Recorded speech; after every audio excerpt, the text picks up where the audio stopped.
बिस्मिल्लाहिर्रहमानिर्रहीम। Programme inside the news और मैं हूं डॉक्टर सना गौरी। एक बयान सामने आ रहा है कि पीटीआई बड़ी संजीदा है मुज़ाकरात करने पे, और वो मुज़ाकरात करना भी किससे चाहती है, वो जनाब वो इस्टेब्लिशमेंट से, फौज से मुज़ाकरात करना चाहती है। लेकिन इसमें एक बात काबिल गौर है कि पिछले जितने भी बयानात आते रहे हैं उसमें कभी कुछ कहना, कभी कुछ कहना, और कभी फौज को बुरा कहना, कभी बिटवीन द वर्ड उनको लाइन्स उनको बुरा भला कहना, ये तमाम चीज हमारे सामने आती रही हैं।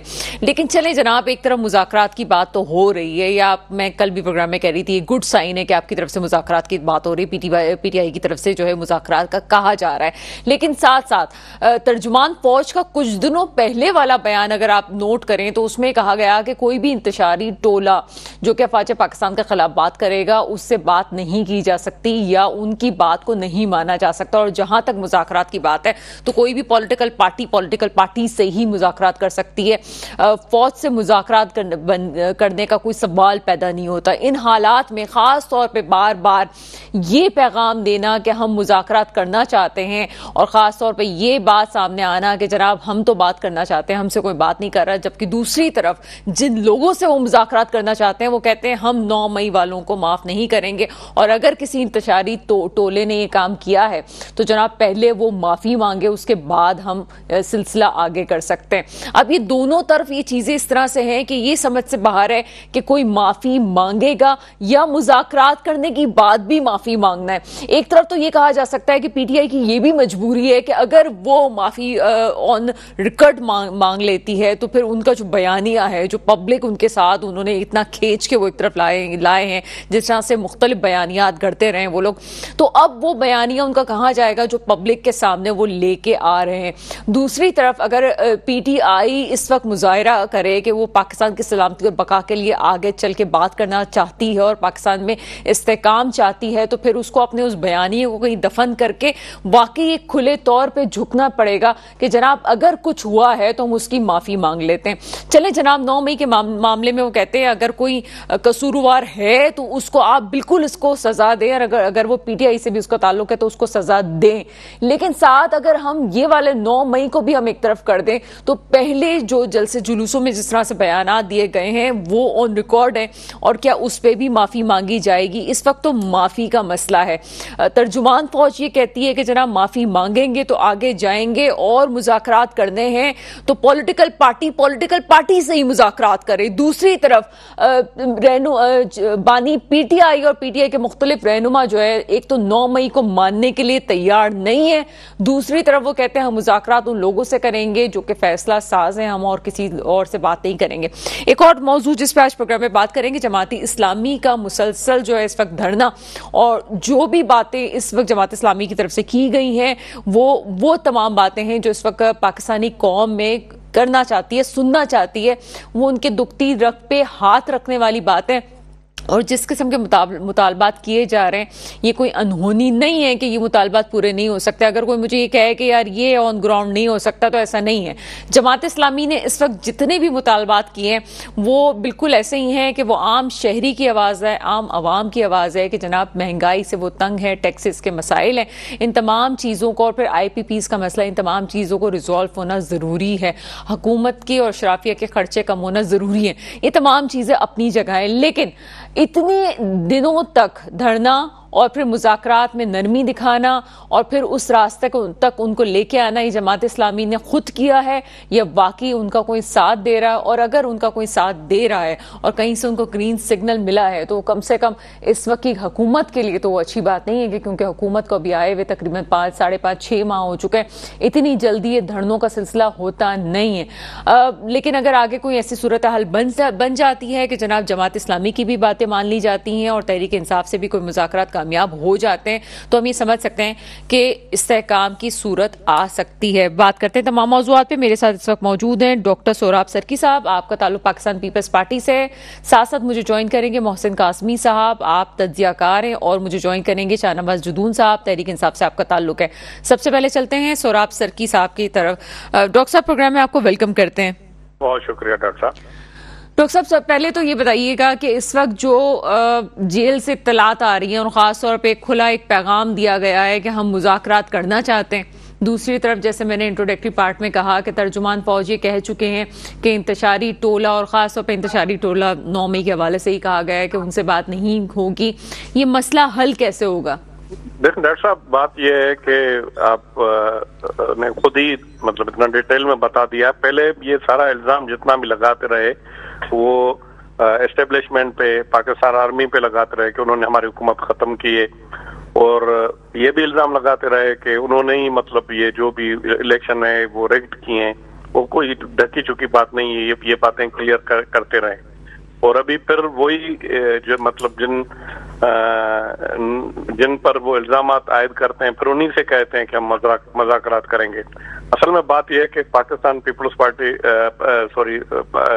पाकिस्तान तहरीक इंसाफ जब से सियासत में आई है तो इसमें तो कोई शक नहीं है कि उनकी जरूर कुछ फॉलोइंग्स हैं, लेकिन बात यह है कि आप ये देखें कि वो किसी जगह पर टिकती नहीं है। पहले इन्होंने इतना किया मुखालफत मौलाना फजल रहमान की, अचकजई साहब की, लेकिन अभी फिर आप देखें कि उनको दावतें दे रहे हैं कि हमारे साथ आकर मिलकर बैठें, और इस्टेब्लिशमेंट को इतना खराब किया। 9 मई का वाकया होता ही नहीं अगर इस तरह की ये बयानियां नहीं बनाते, ऐसी सूरत हाल पैदा ही नहीं होती। हम तो ये चाहते हैं कि जितनी पार्टियां हैं, पाकिस्तान पीपल्स पार्टी ये चाहती है जितनी पार्टियां हैं वो अपने डोमेन में रहकर जो भी है आइन और कानून के मुताबिक वो सियासत करे। बदकिस्मती से ये वो सियासत करते नहीं है। जब इनको 3.5 पौने 4 साल हुकूमत मिली तो तब से जो है मुल्क ट्रैक से हटाए तो अभी ट्रैक पे चल नहीं रहा है। तो ऐसी सूरत हाल में अभी जो इस वक्त है मुल्क की, उसमें आप ये देखें कि कोई बात क्लियर नहीं है। और अभी इन पीटीआई की जो लीडरशिप है उन पे कोई मेरे ख्याल में कोई एस्टेब्लिशमेंट या कोई डॉक्टर सोराब सरकी साहब, आपसे बात ये पूछने का खास मकसद ये था कि इस वक्त पाकिस्तान में अगर कोई जमात है जो एस्टेब्लिशमेंट और दूसरी एक जो सियासी जमात है उसके साथ मुज़ाकरात करवा सकती है तो वो सिर्फ पीपल्स पार्टी है। पीपल्स पार्टी के अलावा तो और कोई जमात ऐसी नहीं है जो ये चाहेगी या फिर जो है आगे बढ़ के बात कर सकती है। क्या पार्टी की ऐसी कोई पॉलिसीज हैं कि डॉक्टर साहबा, हमारी तो ये पॉलिसी पहले दिन से थी। जब ये जैसे भी इलेक्शन हुए 2018 के, आप बिलावल साहब का आप उठाकर देख लें, जरदारी साहब ने ये कहा कि चले वो जो हो गया, अभी आप हमारे कप्तान हैं, आगे चले सीओडी करते हैं। ये तो मतलब किसी से बात करने के लिए तैयार नहीं है। इनको जो मतलब है कोई ये कहता है कि आप इससे बात नहीं करें, उनसे बिल्कुल वो बात करने के लिए तैयार नहीं होते हैं। तो उन्होंने तो पहले ही हमें मतलब पाकिस्तान पीपल्स पार्टी बिल्कुल पाकिस्तान पीपल्स पार्टी ने बड़ी कुर्बानी दी है। उनकी लीडरशिप जो है वो पूरे दुनिया में ऐसी मिसाल नहीं, उनको शहीद कर दिया गया, इतने कारकुन शहीद हुए हैं। तो उसके बावजूद जो भी सूरत हाल होती है, आपको पता है कि जिस तरह हमारे साथ नून लीग का पहले इतना सख्त हमारी मुखालफत रही, मोहतरमा बेनज़ीर भुट्टो साहबा ने जाकर सीओडी साइन की और उसके बाद अपनी अपनी सब सियासत कर रहे हैं। अभी भी जरदारी साहब ने as a president parliament house में उन्होंने कहा कि अभी भी यही है हल मुल्क का कि हम रहे नहीं रहे, कोई परवाह नहीं है। हमारी क़यादत शहीद हो गई, जुल्फ़िकार अली भुट्टो को शहीद कर दिया गया, मुर्तज़ा सब, लेकिन हम ये चाहते हैं कि ये मुल्क रहे। अब उस बुनियाद पे हमें यही सिखाया गया है हमारी क़यादत ने कि भाई हमें हुकूमत हो, मिले ना मिले कोई फर्क नहीं पड़ता, लेकिन मुल्क को कोई नुकसान नहीं हो। एक आदमी अगर कोई इदारों में कोई गलत होते हैं तो वो पूरा इदारा गलत नहीं होता है। हम भी इसके विक्टिम रहे, लेकिन उसके बरक्स आपने देखा कि कभी भी इतने बड़ी नुकसान हुआ, बेनज़ीर भुट्टो साहबा की शहादत हो गई, किसी भी पाकिस्तान पीपल्स पार्टी के लीडर ने ये निकल के नहीं कहा कि आप ये जलाओ घेराव करें। जो भी हुआ अवाम ने खुद किया, वो भी किया, तो वो भी रोडों पर जिस तरह एहतजाज होता है, नुकसान हुआ, वो भी उसपे भी Pakistan Peoples Party natural reaction था लोगों का। लेकिन ये उस पर भी नहीं हुआ कि किसी जाकर फौजी तनसीबात के ऊपर किसी मतलब हमारे जो ऐसे सेंसिटिव इदारे उन पर हमला नहीं हुआ। तो ये तो एक समझी सोची एक साजिश है। खुदा न खास्ता हमारी आर्मी या हमारी जो है एस्टेब्लिशमेंट वो कमजोर हो गई तो ये हुकूमतें तो जितनी भी हैं, इवन अमेरिका की हुकूमत, तो इंडिया की हुकूमत, ये तो सिक्योरिटी फोर्सेस के बगैर तो नहीं चल सकती हैं। उनको तो हमें डिमोरलाइज नहीं करना चाहिए, क्योंकि उसके बगैर तो ना लॉ एंड ऑर्डर मेंटेन हो सकता है, ना जो है आपको as a chief minister prime minister कोई ऑर्डर करे वो इम्प्लीमेंट नहीं हो सकता। एज अ चीफ जस्टिस कोई अगर आप ऑर्डर करें, अगर कोई नहीं माने तो उसको कौन मनवाएगा? ये हमारी लॉ एनफोर्स एजेंसीज हैं, वही मनवाती हैं, चाहे पुलिस हो गई, पैरामिलिट्री हो गई, अच्छा सर, एक या और फौज हो गई। रुख की तरफ हम चलते हैं कि आप इस वक्त हुकूमत का हिस्सा हैं, काबीना में नहीं शामिल होना या आपकी मर्जी थी कि आप नहीं शामिल होना चाहते थे। इस वक्त पीटीआई की हैसियत और शनाख्त को तस्लीम कर लिया गया है सुप्रीम कोर्ट की तरफ से, लेकिन गवर्नमेंट के लिए ये तस्लीम करना मुश्किल हो गया है, जिसकी वजह से बहुत सारे बयानात भी आ रहे हैं और लगता है कि नून लीग जो है वो खौफजदा है इस वक्त के जनाब अगर इसको तस्लीम कर लिया गया तो आगे पता नहीं उसके क्या नतीजे जा सकते हैं। जबकि दूसरी तरफ ये भी है कि पीटीआई कहती है कि जनाब 30 ऐसी सीटें हैं कौमी असेंबली की जिसके उनके पास शवाहिद मौजूद हैं फॉर्म 45 के। इस तमाम सूरत हाल में पीपल्स पार्टी का क्या मौकफ है? क्या पीटीआई को तस्लीम करना, जबकि कोर्ट कह चुकी है, लेकिन क्या खुद पार्टी के अंदर इस हवाले से क्या पॉलिसी है कि क्या होगा आगे? देखें, बात यह है कि आपको भी मालूम है, पहले जब 2013 के इलेक्शन हुए, पता नहीं 2, 4, 5 पंचर से पता नहीं कितने पंचर तक जाकर बात चली पीटीआई ने की। फिर उसके बाद अभी जो ये इलेक्शन हुए, इस इलेक्शन में फिर इन्होंने ये कुछ सीटों से बढ़ के फिर आगे कह रहे हैं कोई जीता ही नहीं, सब पूरा पाकिस्तान हम जीते। बात हम ये समझते हैं कि इनका सियासी मैदान में मुकाबला किया जाए। हम पहले भी इसके बिल्कुल हक में नहीं थे कि पीटीआई को, पाकिस्तान पीपल्स पार्टी के हक में नहीं थी कि पाकिस्तान पीटीआई को बैन किया जाए। हम तो ये कहते हैं कि ठीक है, वो सियासत करे, सियासी मैदान में उनका मुकाबला करे। अगर हम उनसे डरेंगे, घबराएंगे, उजलत में कोई फैसले करेंगे तो हमें और नुकसान होगा। तो चाहे कोई भी पार्टी होगा, जो भी सियासी आपका मुखालिफ है, तो आप उसको सियासत के जरिए ही उसको मुकाबला कर सकते हैं ना। अब ये तो कब तक मिसाल के तौर पर किसी के ऊपर बैन करके या कोई मतलब उनके निशान, ये तो हम खुद विक्टिम रह चुके हैं। आपको पता है, शहीद जुल्फकार अली भुट्टो के बाद हमारा तलवार निशान था, वो छिन गया। फिर मोहतरमा बेनजीर भुट्टो साहबा को हटना पड़ा। फिर मखदूम अमीन फहीम जो है पार्टी के चेयरमैन बने। फिर वो Pakistan Peoples Party P 4 PP हो गए, पार्लियामेंट बन गई। हम तो खुद इसके विक्टिम रहे हैं, लेकिन उसके बावजूद हम देखें आप सियासत कर रहे हैं और पार्लियामेंट में है अल्हम्दुलिल्लाह। तो आप भी ये कह रही हैं कि हम किरदार अदा कर सकते हैं। तो हमारा तो किरदार यही है कि जितनी भी पार्टियां हैं और खुद पीटीआई वालों को ये सोचना चाहिए, उनको सियासी जमात बनना चाहिए। मुझे मालूम नहीं है, लेकिन मैं 1-2 चैनल पे मैंने बात भी की है, किसी ने बताया कि इमरान खान साहब ने जो मरियम नवाज के लिए अभी वहाँ जेल से जो बात की, वो भी मतलब जो अल्फाज थे वो भी मतलब मीडिया पे बताने जैसे नहीं है। तो ये इन चीजों से बाहर आना पड़ेगा। अब ये तो हो नहीं सकता है कि आप जितनी और पार्टियां हैं उनको आप दरिया या समंदर में फेंक दें, एक किसी आदमी को कहें कि वो आकर मुल्क चलाए, और उसको मौका भी मिला 3.25 साल। उसके बाद जो सूरत हाल हुई वो भी आपके सामने है। तो ये अपनी जगह पर जो सूरत हाल चल रही है और जिस तरह से ये, उसमें कोई शक नहीं है, जिस तरह अभी ये गए कोर्ट के अंदर, आपको भी इसका अंदाजा है, कोर्ट में गए, ये सुन्नी काउंसिल की तरफ से पता चला कि उनकी पार्टी भी बहाल हो गई, पीटीआई भी बहाल हो गई, उनको सिंबल भी मिल गया, उनको सीटें भी मिल गई। तो ये ऐसी सूरत हाल, या पहले सुप्रीम कोर्ट को जब ये इलेक्शन से पहले कोई इस तरह का एक्शन लेना चाहिए था, उनको ये सारी सीटें वगैरह, ये सिंबल वगैरह इनको दे देने चाहिए थे। तो ये तो जब ट्रैक पे चलने लगता है मुल्क, फिर खुदा न खासा आपको पता है कि उस पर नुकसान पहुंचाने के लिए फिर कोई इस तरह के फैसले होते हैं, और ये शुरू से हुए हैं। अच्छा सर, मैं कल आप प्रोग्राम में नहीं आ सके, मैं स्पेशली आपसे एक और मौजू पे बात करना चाहती थी कि जमात इस्लामी अपने तौर पे मुतालबात कर रही है, वो जितने मुतालबात हैं वो अवाम के हक में। एक और बात जो एक कहती है कि जनाब सरमायादारों और जागीरदारों के खिलाफ, और जहां जागीरदारों की बात आती है वहां पे कहीं ना कहीं सिंध से और फिर पीपल्स पार्टी का ताल्लुक कहीं जुड़ जाता है। लोगों का ऐसा एक तासुर जाता है कि डायरेक्टली पीपल्स पार्टी पे, वैसे भी हाफिज नईम जब कराची में और सिंध की सतह पे जब काम कर रहे थे तो स्पेशली एक पीपल्स पार्टी के खिलाफ एक आवाज़ वो काफ़ी बुलंद कर रहे थे। ये तमाम बयानी में आप क्या समझते हैं इस वक्त जो इनका धरना है, ये इनकी अपनी सियासत हो सकती है, या वाकई आप समझते हैं कि कहीं से इनको कहा गया है कि जनाब आपके ऊपर ठीक है आप बैठ जाएं, क्योंकि तमाम लोगों पर प्रेशर डालना इस वक्त ज़रूरी है? काफी बारीक सवाल है सर, अगर आप नहीं नहीं बिल्कुल, आपने बहुत अच्छा सवाल किया है, मुझे बड़ी खुशी हुई आपने इतना अच्छा सवाल किया है। अब मुझे मैं मिसाल के तौर पर मेरे दादा थे सोहराब खान, वो भी एमएलए थे, उनकी बड़ी जमीन थी, उसमें कोई शक नहीं है, लेकिन ये है कि वो एक थे अभी। अच्छा सोहराब सर साहब, मैं चाहती हूँ कि आप थोड़ा तफसील से इसका जवाब देंगे। तो यहाँ पे एक सर एक ब्रेक का टाइम हुआ है, मुझे ब्रेक का कहा जा रहा है, मैं ब्रेक के फौरन बाद आपकी तरफ आती हूँ। ब्रेक के बाद आपके सामने हाजिर हैं डॉक्टर सोहराब सरकी, पीपल्स पार्टी से हमारे साथ मौजूद हैं। जी सर, कंटिन्यू कीजिएगा।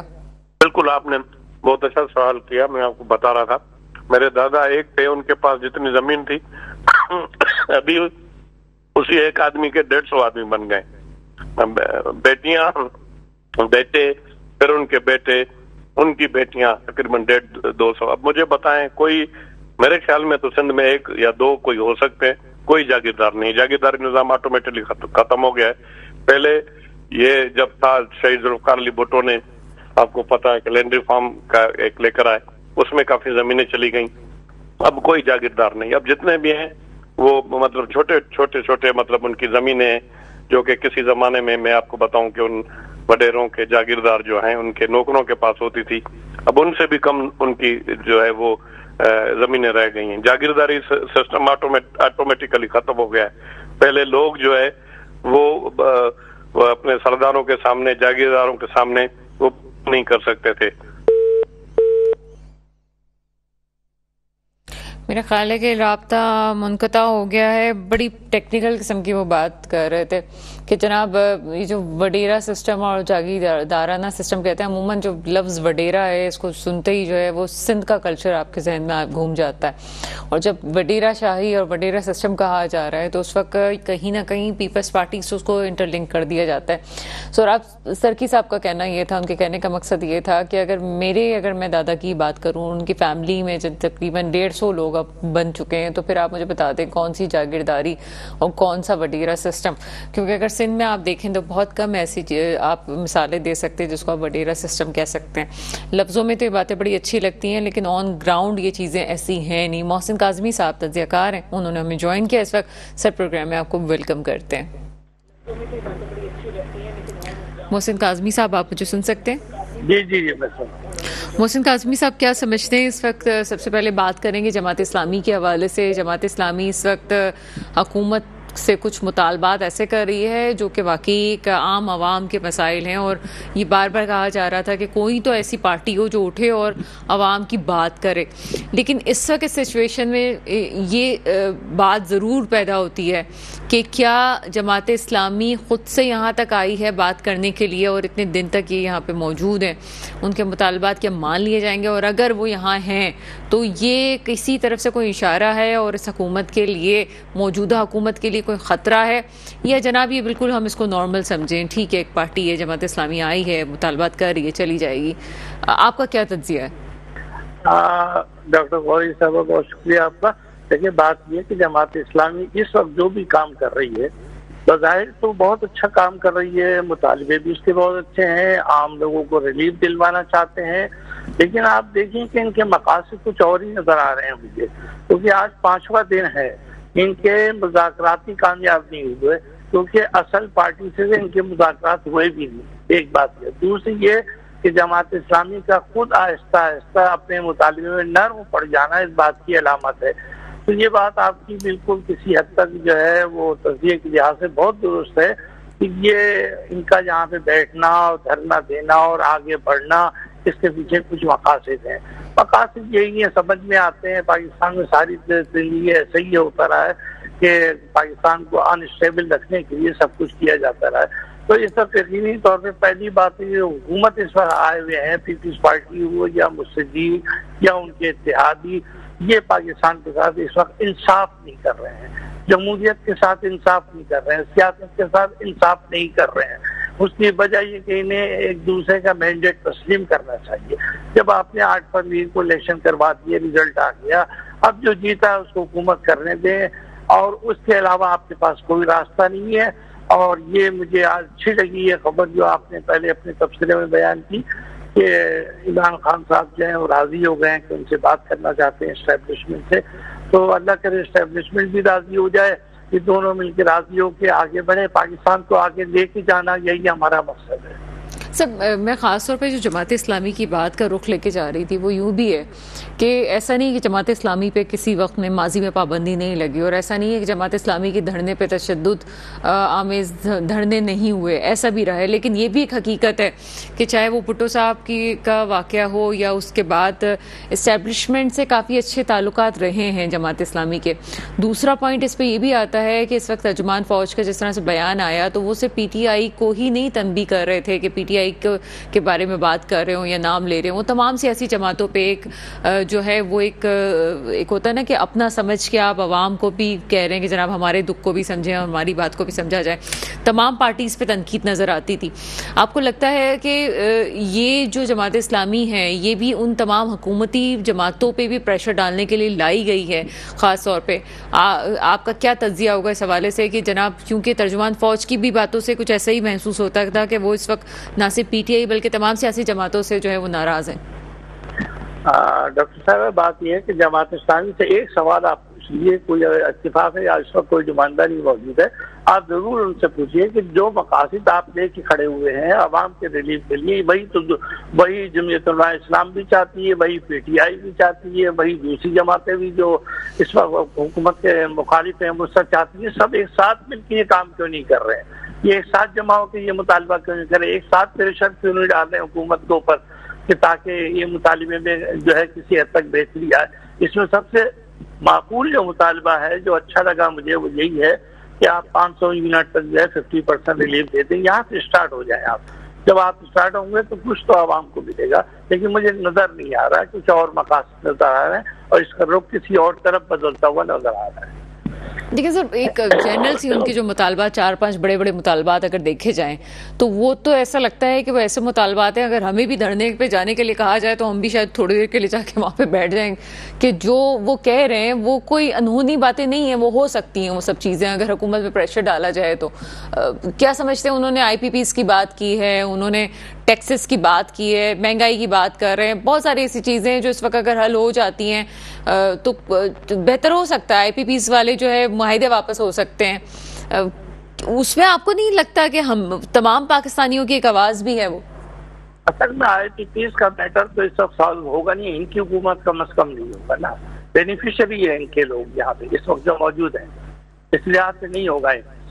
दूसरी बात ये कि यही जमात इस्लामी दूसरी जमातों को कन्विंस क्यों नहीं करती अपने साथ कि हम ये प्रोग्राम कर रहे हैं और हम ये मुतालबा आवाम के लिए कर रहे हैं? जैसे कि अमीर जमात इस्लामी हाफिज साहब ने खुद कहा कि हम सियासत नहीं कर रहे हैं, ये हम आवाम के रिलीफ के लिए बाहर जमा हुए हैं। तो जब आप इसके लिए हुए तो दूसरी सियासी पार्टियों को अपने साथ मिलाएं, कम अज कम आप PTI को मिलाएं, आप जमीयत उलमा इस्लाम को मिलाएं, दूसरी पार्टियों को मिलाएं, ताकि आपका जो मुतालबा है वो उस पर प्रेशर भी पड़े हुकूमत के ऊपर और वो जेन्युइन भी नजर आना चाहिए, जो हमें नजर नहीं आ रहा है। क्योंकि ये हम सब देख चुके हैं और आप देखिएगा आगे जाके इनके मुज़ाकरात भी होंगे, मुज़ाकरात कामयाब भी होंगे और कामयाब होने के बाद वो सब चीजें रिजल्ट ये निकलेगा टाए टाए फिश वाला। अच्छा, एक और रुख ये भी नजर आता है इस तमाम धरने का कि हाफिज नईम का अमीर जमात इस्लामी बनने के बाद पहली दफ़ा ये पावर शो, स्ट्रीट शो दिखाने का वक्त था और ये भी बताने का वक्त था कि जमात इस्लामी फिर से एक और रंग में, जिस तरह से काजी हुसैन अहमद के दौर में जमात इस्लामी नज़र आती थी, फिर से नज़र आ रही है। क्या ये भी तो हो सकता है कि अमीर जमात इस्लामी अपना एक नया रुख और अपना एक नई पावर जमात इस्लामी की दिखाना चाहती हो? इस पर क्या तज्जिया आपका? नहीं, अगर ये बात आपकी बिल्कुल किसी हद तक दुरुस्त है कि जो नया अमीर आता है तो वो अपना जोश दिखाता है और अपना फेवर दिखाता है, तो वो दिखा रहे हैं, उनका हक बनता है। मैं तो कहता हूँ कि जमात इस्लामी के जो लोग हैं वो जाहिर है सपोर्ट करते हैं, अपने अमीर को करना भी चाहिए, लेकिन मसला ये है कि जमात इस्लामी जो है एक खास मकतब फिक्र की वजह से फंसी हुई है। अगर ये सियासी जमात बन जाए और सियासी हो जाए तो आप यकीन जाने इससे अच्छी जमात नहीं, अच्छी ऑर्गेनाइजेशन है, अच्छे लोग इसके अंदर मौजूद है। लेकिन मसला ये कि जब ये वोट लेने जाते हैं तो इनको वोट वही मिलता है जो उनके मकतब फिक्र का वोट है, किसी और का वोट नहीं मिलता। इसीलिए ये किसी सूरत हुकूमत न बना सकते हैं, न हुकूमत में जा सकते हैं, शरीक हुकूमत हो सकते हैं और यही प्लानिंग जो है हमें नजर आ रही है। अच्छा, ओवरऑल आप ये समझते हैं कि वो जो हमेशा जमात इस्लामी पे तनकीद होती है वो बेसिकली उनकी सियासत की वजह से नहीं, क्योंकि उनकी जो वेलफेयर के काम है, मेरा ख्याल है वाहिद ऐसी पार्टी है जिसके वेलफेयर के काम पे अभी तक उंगली नहीं उठी है। बाकी तमाम सियासी जमातें जो वेलफेयर का काम भी करती हैं उन पर कहीं ना कहीं तनकीद भी हुई है। लेकिन हाफिज नईम साहब के बारे में ये भी कहा जाता है जनाब कराची में भी उनको एक कॉर्नर हासिल था फैसला साजों का, और एक सॉफ्ट कॉर्नर जिसकी वजह से कराची की भी बहुत सारी सीटें उनको मिली हैं। लेकिन दूसरा एक और पॉइंट ऑफ व्यू भी ये भी सामने आता है कि यूथ उनके साथ है, जिस तरह से रहनुमा बानी पीटीआई के साथ ही, इसी तरह से हाफिज नईम के साथ भी एक यूथ हमें नजर आती है। क्या आपको लगता है कि ये जो यूथ एक तरफ गई है पीटीआई की तरफ, बानी पीटीआई की तरफ, इसी तरह से हाफिज नईम की तरफ भी जा सकती है? नहीं, जो पीटीआई की तरफ जो यूथ गई है वो तो जनरल यूथ है, उसके अंदर कोई खास मकतबा खास मजहब के लोग नहीं है, उसके अंदर जनरल लोग हैं। जबकि जमात इस्लामी के अंदर यूथ है वो जमात इस्लामी के अपने मकतबे नजर के मुताबिक है। ये जितने भी यूथ आपको नजर आ रहे हैं, इनके जलसे में नजर आ रहे हैं, धरने में नजर आ रहे हैं, ये इन्हीं के लोग हैं, कोई गैर लोग नहीं है इसके अंदर। जब तक जमात इस्लामी ये पॉलिसी अपनी से दुरुस्त नहीं करेगी कि वो सबको अपनी सियासत में अपनी जमात में लेने का हक नहीं देगी, उस वक्त तक कभी भी कम अज कम मुझ जैसा आदमी जमात इस्लामी को सियासी जमात तस्लीम नहीं करेगा। मजहबी तौर पर उनका हक बनता है और बेहतरीन जमात है, मैं तो तारीफ कर रहा हूँ, और उनका हक है जिस तरह अपने मकतबे को वो तरक्की देना चाहते हैं। अच्छा सलीम सर, आप बार बार ये फिक्के का और मजहब की आप बात कर रहे हैं, आप माशाल्लाह स्कॉलर हैं, आप मुझे एक बात बताइए कि क्या सियासत को मजहब से अलग किया जा सकता है, या सियासत के अंदर मजहब है, या दोनों को साथ लेके चलने की तनकीद है? क्योंकि हमने जितनी किताबें पढ़ी हैं उसमें तो यही है कि सियासत और मजहब जो है उसको अलग अलग नहीं किया जा सकता, उसको साथ ही लेके चलना पड़ता है। अगर कोई पार्टी, और फिर इस्लामी जमहूरिया पाकिस्तान हम कह रहे हैं, तो अगर कोई पार्टी ऐसी पॉलिसी अपनाती है तो आप समझते हैं कि वो गलत कर रही है? ऐसा नहीं हो सकता, ये वो गलत करी है, पाकिस्तान के सिनेरियो में गलत है। नहीं डॉक्टर साहबा, आपका सवाल बिल्कुल सही है, लेकिन पाकिस्तान के अंदर जो सियासत होती है, जिसके अंदर एक जुमला मैं हमेशा कहता हूँ, आज फिर कह रहा हूँ कि आप या सियासत कर लें या मजहबियत कर लें, दोनों एक साथ नहीं चला सकते। आप अपनी जमात को मजहबी जमात बना लें या सियासी जमात बना लें, कोई फर्क नहीं पड़ता, दो में से एक जमात आप बना लें, आप काम करें, आप आगे बढ़े। लेकिन मेरा क्वेश्चन वहीं पे है सर, ये पाकिस्तान के सिनेरियो पे रख के आप बात कर रहे हैं? जी बिल्कुल, पाकिस्तान के सिनारियों को देखते कि ना आपके सामने मौजूद है, मिसाल पाकिस्तान पीपल्स पार्टी मौजूद है, पीटीआई मौजूद है, मुस्लिम लीग मौजूद है, इसके अंदर कम अज कम ये नजरिया तो है नहीं कि साहब खास मकतब फिक्र की ये जमात है। हाँ, जमीयत उलमा इस्लाम में ये बात है, वो भी उनका भी यही मसला है जो जमात इस्लामी का मसला है। तो मेरा सिर्फ ये कहने का मकसद ये है कि आप बताइए जमात इस्लामी वाले की किसी शख्स से पूछिए कि उनकी जमात में उनके मतलब फिक्र के अलावा कोई शख्स आना चाहे, उनकी जमात का मेंबर बनना चाहे, तो क्या वो बन सकता है या नहीं? नहीं बन सकता, इसलिए कि नहीं ऐसा कानून नहीं बनाए हुए। इसलिए मैं ये कह रहा हूँ कि ये लफ्ज़ मजहब नहीं सर, जहाँ तक मेरी नॉलेज है ऐसा नहीं है, उनके यहाँ ऐसा सिस्टम है नहीं कि कोई और फिके का जो है वो शख्स उनका मेंबर नहीं बन सकता, ऐसा है नहीं सर। अगर कोई मिसाल दे दी मेरे सामने है कैसी कि किसी मकतबे फिक्र का कोई आलिम ने किया हो, मुझे किसी एक का नाम बता दीजिए। मेरी कोशिश थी कि आज मैं किसी जमात इस्लामी के भी फर्द को साथ लेते तो हम इस मामले पे डिस्कशन जरूर करते। मैं खुदा न करे जमात इस्लामी के खिलाफ बात नहीं कर रहा हूँ। नहीं सर, मैं भी जनरली बात कर रही हूँ, क्योंकि ईरान भी हमारे सामने है, कुछ ऐसे मुस्लिम ममालिक बहुत नहीं है ना, उंगलियों पे हम गिन सकते हैं जहाँ पे जमहूरियत है। तो मैं उस लिहाज से बात कर रही हूँ कि अगर हम मजहब के फैक्टर को सियासत से अलग करते हैं तो क्या वो लॉजिकल है? क्योंकि मजहब और सियासत एक साथ चलने वाली चीज है। या पाकिस्तान के सिनेरियो में वो गलत है? आपने कहा पाकिस्तान के सिनेरियो में वो गलत है, लेकिन अभी भी ये बात क्लियर नहीं हुई है कि मजहब और सियासत एक साथ चल सकते हैं कि नहीं चल सकते। अगर हम पाकिस्तान के सिनेरियो से हट के भी बात करें तो देखिए, मजहब सबका अपना अपना, हमारा आपका सबका मजहब है और हमें आजादी है अपने मजहब पे काम करने की। ठीक है, और कोई शख्स अपना मजहब नहीं छोड़ेगा, ना छोड़ना चाहिए उसको। अब आइए सियासत के अंदर मजहब नहीं आ सकता है। हमारे मुल्क का जो माहौल है ना वो इस काबिल नहीं है। आपके सामने अभी एक मिसाल आई है ना, किसी को कहा गया है कि साहब इसका सर कलम कर दो, ये किसने कहा? ये किसी मजहबी आदमी ने कहा ना ये बात, या किसी सियासी आदमी ने कही? किसी मजहबी आदमी ने सोचा भी नहीं ये बात कि मैं इतना बड़ा आदमी हूँ और मैं ये बात कहने जा रहा हूँ, इसके असरात दुनिया में क्या पड़ेंगे, पाकिस्तान में क्या पड़ेंगे। और कोई जुनूनी आदमी उठ के ये काम भी करते दिखा देगा, खुदा न करे। तो इस लिहाज से मैं माजरत के साथ में ये कहता हूँ कि मजहब को तकद्दुस दीजिए, उसका मुकद्दस वो एक मजहब फरीजा है, उसको अलग रखिए। आप सियासत कीजिए, क्योंकि सियासत हमारी इतनी फेयर नहीं है कि हम उसे मजहब कह सके। ये बात तो अपनी जगह सही है कि मजहब और सियासत अलग अलग नहीं होती।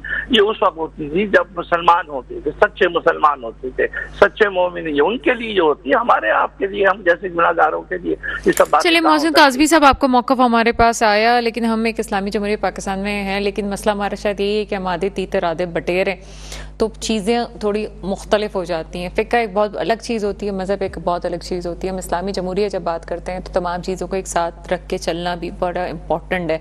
ये अलग बात है कि हम तस्लीम नहीं करते। जिस दिन शायद रियासत की सतह पे बहुत सारी चीज़ें ठीक हो जाएंगी तो हम सभी ठीक हो जाएंगे। एक छोटा सा ब्रेक है, ब्रेक के बाद आपके सामने हाजिर होते हैं।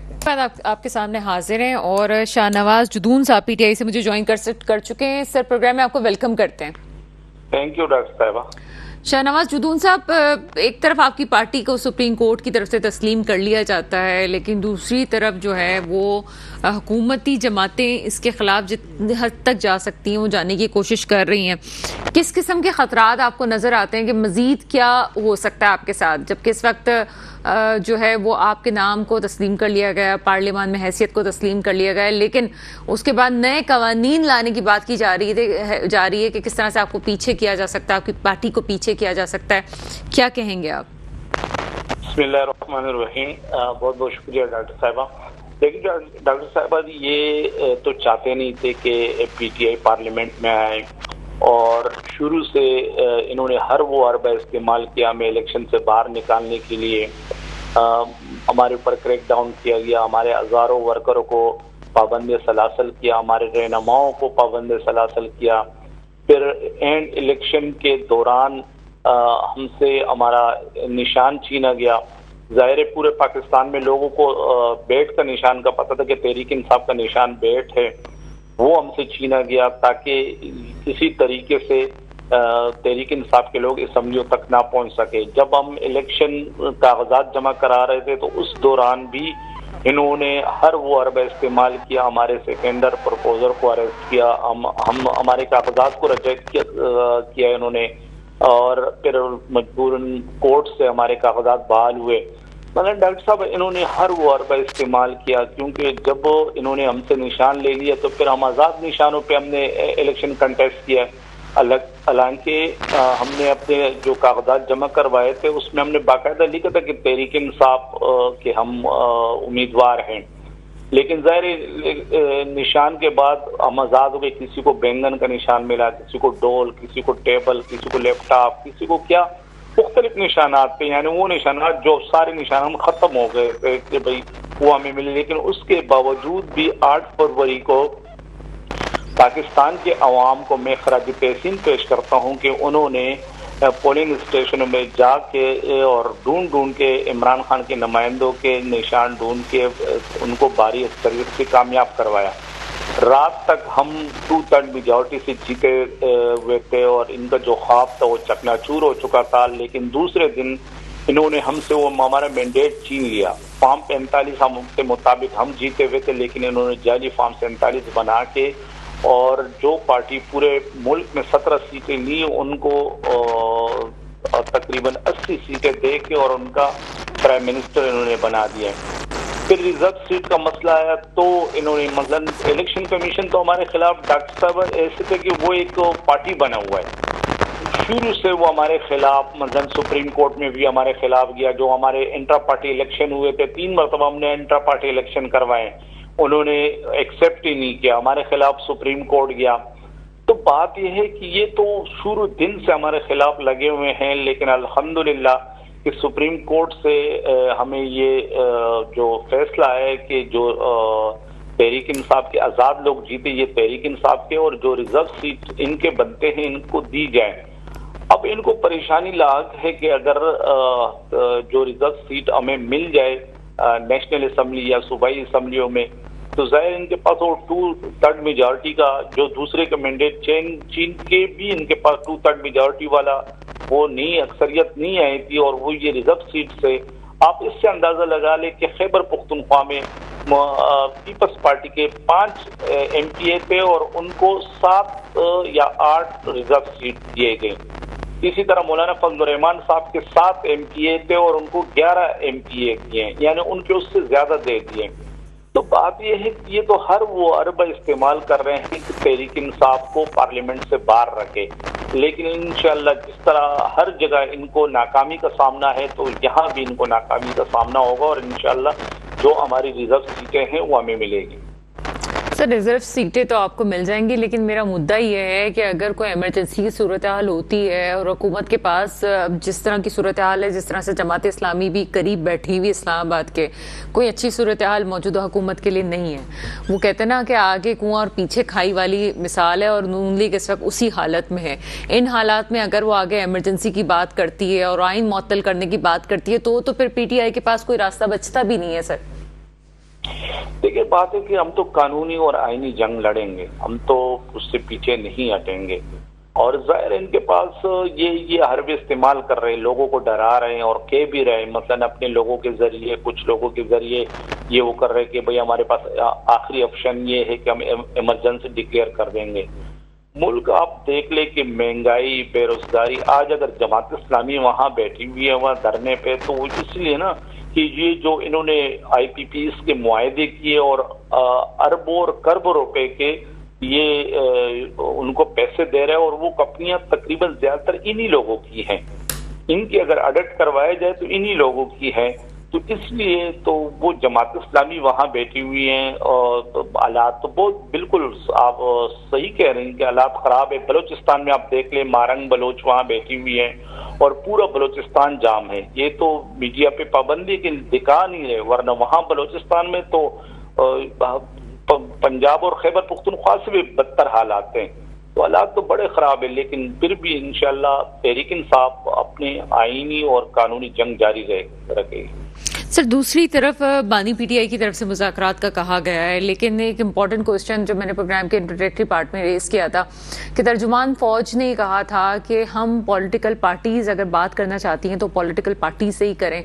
आपकी पार्टी से और आपकी पार्टी के रहनुमा मुस्तकिल ये बात करते हैं, बानी ये बात कर रहे हैं कि जनाब फैसला साजों से ही बात होगी, तो कैसे ये मामला हल होंगे? डॉक्टर साहब, बिल्कुल हम ये कहते हैं कि हम उन जिनके पास इख्तियार हो हम उनके साथ मुज़ाकरात करेंगे। अब इनके पास तो इख्तियार है ही नहीं, ये तो फार्म 47 की पैदावार है, किसी और के मैंडेट पे बैठे हुए हैं। अब अगर आज इनको ये बोल दे कि भाई आपने शाम को जो ना सुबह दफ्तर नहीं आना है, तो ये दफ्तर नहीं आएंगे, तो हम ऐसे लोगों के साथ क्या मुज़ाकरात करें जिनके पास इख्तियार ही ना हो और जो दूसरे के हक पे डाका डाल के बैठे हुए। तो हम तो ऐसे लोगों के साथ, ये तो हमारे हक पे उन्होंने डाका डाला है। मुस्लिम लीग, पीपल्स पार्टी और MQM ने, इन्होंने तो हमारे हक पे डाका डाल के ये बैठे हुए हैं। वो तो पूरी दुनिया को पता है कि हमारे मैंडेट को इन्होंने चुराया और जिन्होंने चोरी शुदा मैंडेट पे बैठ के हुकूमत बनाई है। तो हम तो ऐसे लोगों के साथ मुज़ाकरात नहीं करेंगे। लेकिन सिर्फ मामला हल होता हुआ कैसे आप देख रहे हैं? अगर ये बात कही जा रही है कि जी मुज़ाकरात, तो फिर 9 मई वाला वाकया फिर आपके सामने फिर खड़ा हो जाता है कहीं ना कहीं से कि जनाब माफ़ी मांगी जाए उस मामले पे। एक तरफ माफ़ी मांगने की बात वहां से कही जा रही है, दूसरी तरफ आप ये कहते हैं कि जो जिम्मेदारान हैं उनको आप सज़ा दे दीजिए। तो वो तो बाकायदा कौम के सामने माफ़ी वाली बात से वो भी नहीं हट रहे हैं और आप ये कहते हैं जनाब जो जिम्मेदारान हैं उनको दे दीजिए। ये मामला तो कभी हल होना ही नहीं है। देखिए डॉक्टर साहब, ये मामला तब हल होगा कि जब इसके लिए एक कमीशन बनेगा।